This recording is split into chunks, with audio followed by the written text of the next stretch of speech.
I want to work on those, on this type of thing that you target certain notes chromatically. Okay. And that'll make you play notes that you wouldn't play otherwise. Notes that you couldn't explain with the relationship of chord and scale so much. Yeah? Let's just go to the key of A now, just for the sake of simplicity. When I work on those embellishments, I find a little chromatic device, and I apply it to different chords and chord tones. Let's say, here's an example that I always start with. We're in A minor. This is our embellishment. Just play that for a second.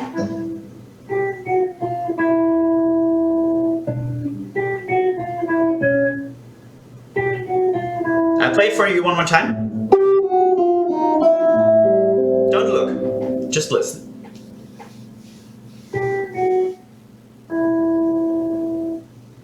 You got the target note, but what is happening? Okay, now focus, please do me a favor, focus on the last note, but focus how the line leads into it. Okay? Sorry.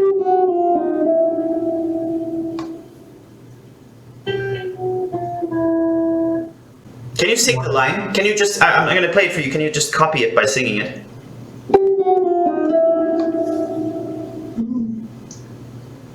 Da da da da da.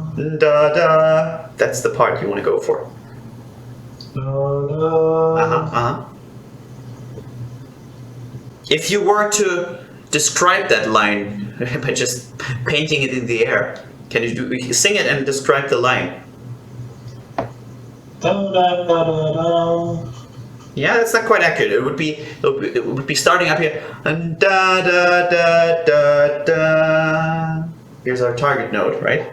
So it starts up here, it goes below something, and then locks in here.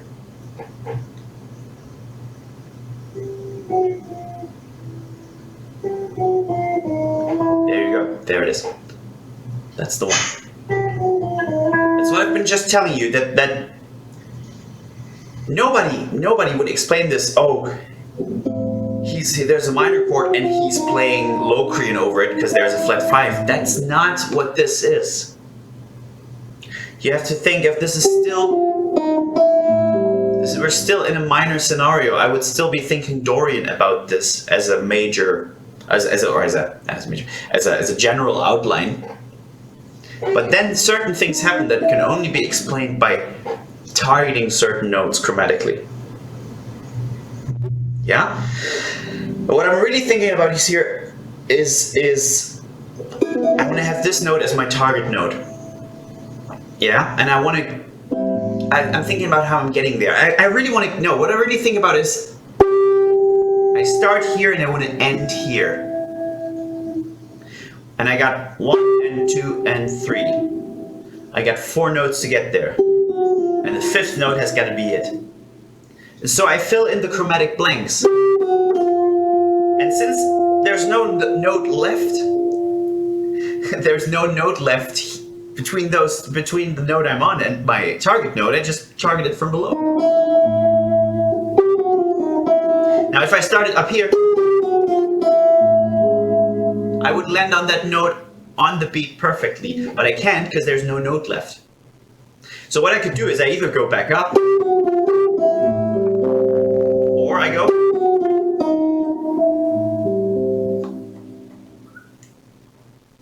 Okay. Yeah, and that's what we're going for now. Now let's assume you have a major 7 chord, and you want to do the same thing with that.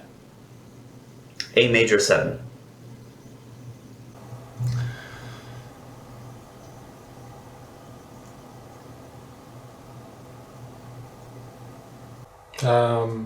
I would say I can play the same thing because I'm landing on the 5th.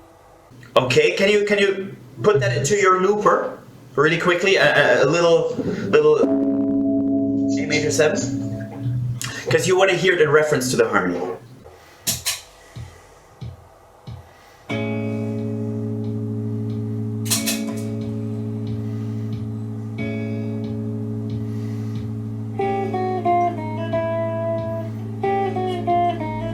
Yeah, it doesn't sound terrible because the line is logical, but it doesn't sound great either.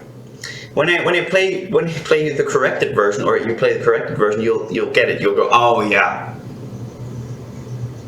What note do you start on? The minor seventh. And why would you do that over a major seventh chord? Makes no sense. So I could shift the whole thing up one note. Yeah, but we want to keep the same basic idea. So yes, this would work, but I still want that same da da da da da sound.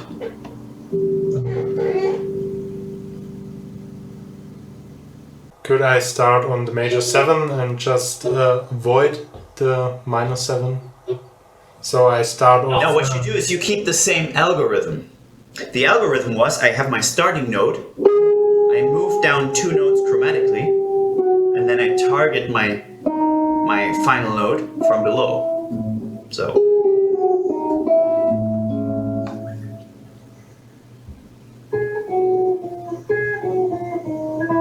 Now that would be, yeah, that would work, but I want to have this chromaticism in there. I want to keep the same, I want to keep the idea as samey as possible. This was minor and this is major.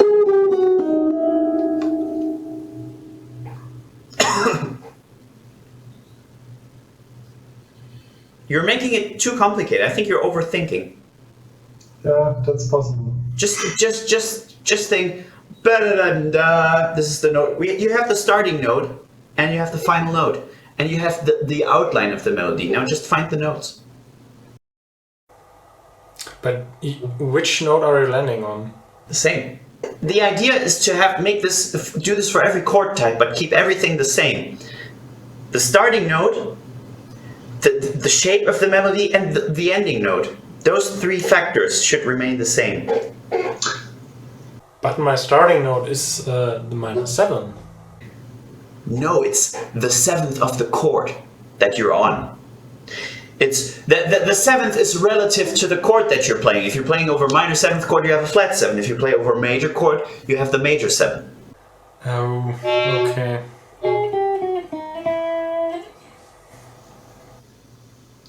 Yeah? That's the line. Now find a more sensible fingering for this, because this is terrible.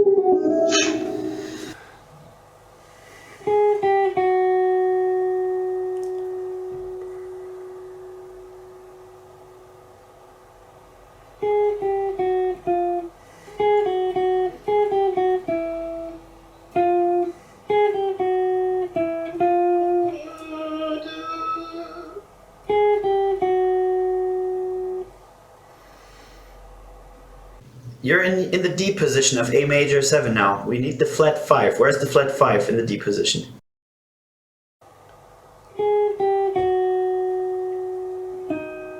Yeah. You see, you have all the skill it takes. Sometimes you don't know.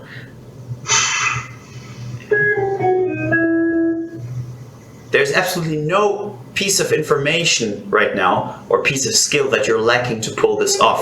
Sometimes it's all in the drawers. Sometimes you just don't know which drawer to open. Yeah. No idea why it took me so long to... No problem. And you know what? Here's the thing. I could have just told you, yeah, those notes, just move it up half step. I didn't want to. I wanted you to go through the whole process, the same process I took when I figured it out on my own. Because this is valuable. This will stick to you in a whole different way now.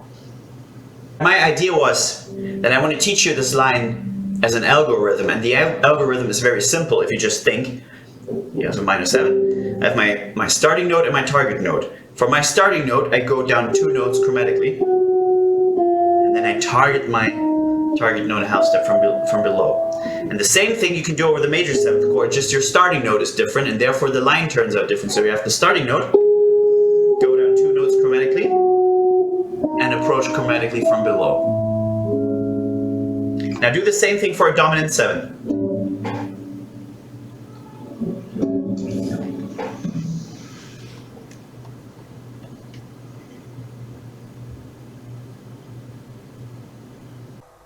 That would be the same as for a minor 7. Bingo. Do the same thing for a minor 7 flat 5.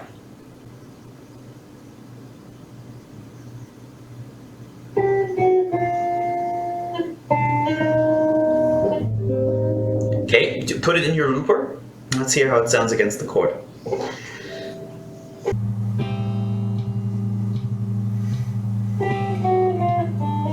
Those are the correct notes. Now, with this stuff, it's very important to land on the right beat. I want this to be our downbeat. So you have to, again, anticipate. 1, 2, da da da da da.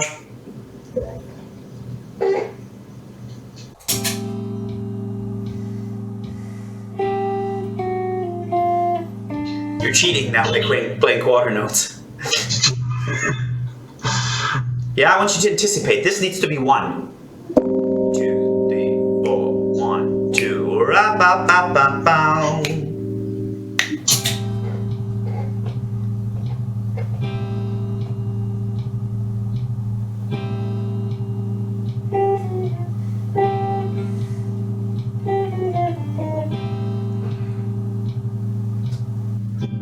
Okay, how many notes?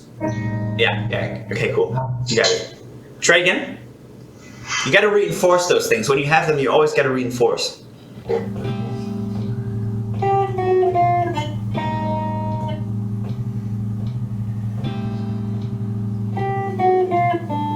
Okay, now find a nicer fingering.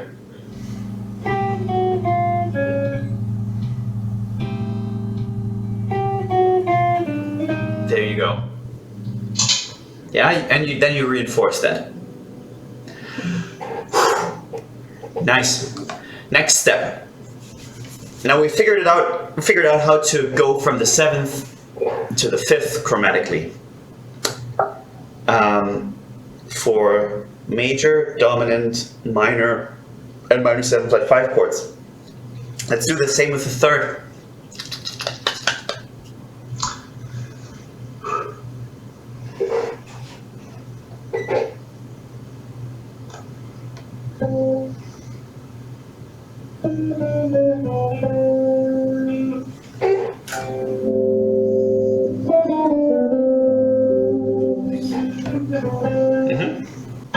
Cool. Now it's very nice to play these things on one string to see how the line moves, but it's unplayable in a real-time situation. So you got to work out fingerings that work. Or whatever it is, you have to work out a reasonable fingering. This one I was just... Yeah, that's a good one. Try the other one. Try this one in the D position.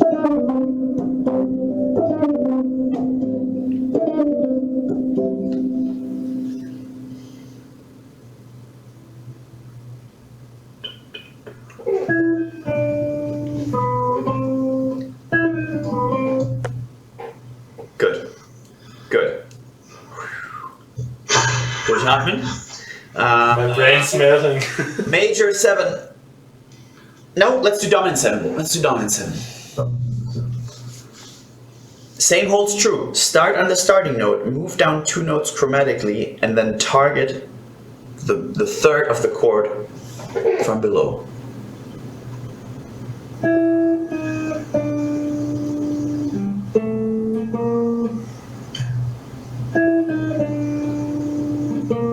What's your target note? Play the target note. Dominant 7. We're in dominant 7. Major 3rd. What's the line doing? What's the principle behind the line? Moving down 2 notes chromatically and then approaching the 3rd from a half tone beneath. Chromatically from below. Good. Nice. Good. Major 7.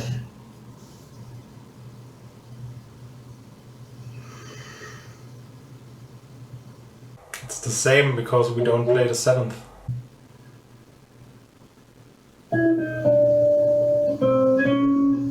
Nice, that was easy. Minor 7, flat 5.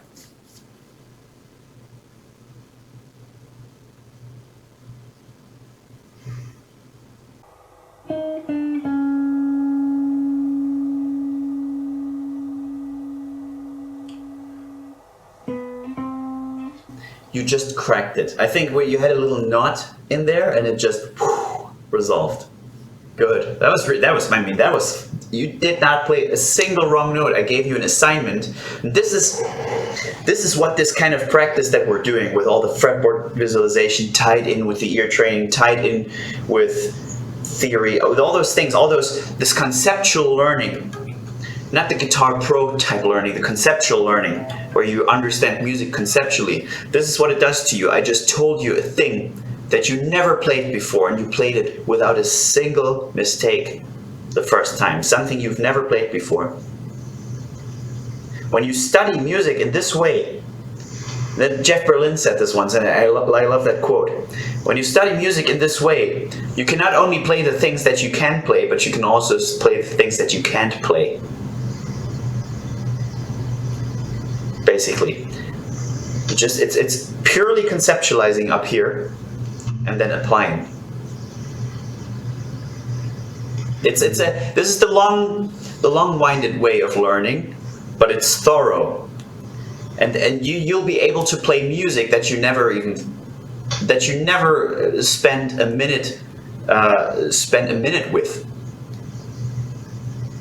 Just like that, because you have the skill, because you have things conceptualized, and the concepts really, they are so fundamental that they are the same in pretty much any style of music, unless it's like drone music or something, or like modernistic classical stuff.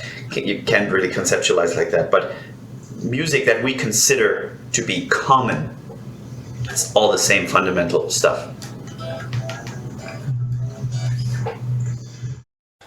So, how would I practice this in a improvisational way? You just, for now, you just figure it out. You figure out, you take 4 chords: major 7, dominant 7, minor 7, flat 5. And you apply the very same embellishment over every chord with different target tones. So the root, the 3rd, the 5th, and the 7th? Maybe the 9th as well sounds awesome too. That sounds awesome to me. No, sorry. You can experiment. I would say experiment. Try it with all of them and keep the ones that you like. And later on we can apply it over a standard. We can do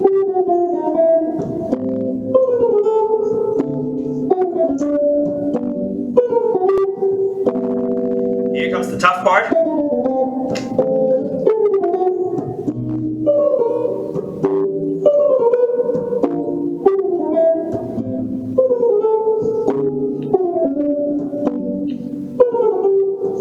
Yeah, pretty tough.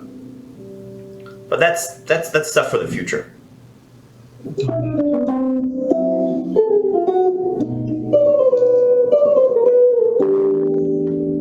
Yeah, but when people ask me how do you play those chromatic lines, it's because I practice those little cells. And I practice them over all chords and all positions and all inversions. And then eventually I practiced different types of embellishments, not just this one. And then they all came together, and I became so good at it that I could interlink them.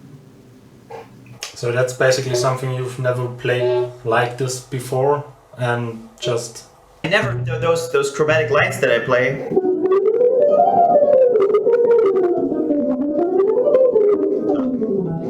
that was crap. Let me try again.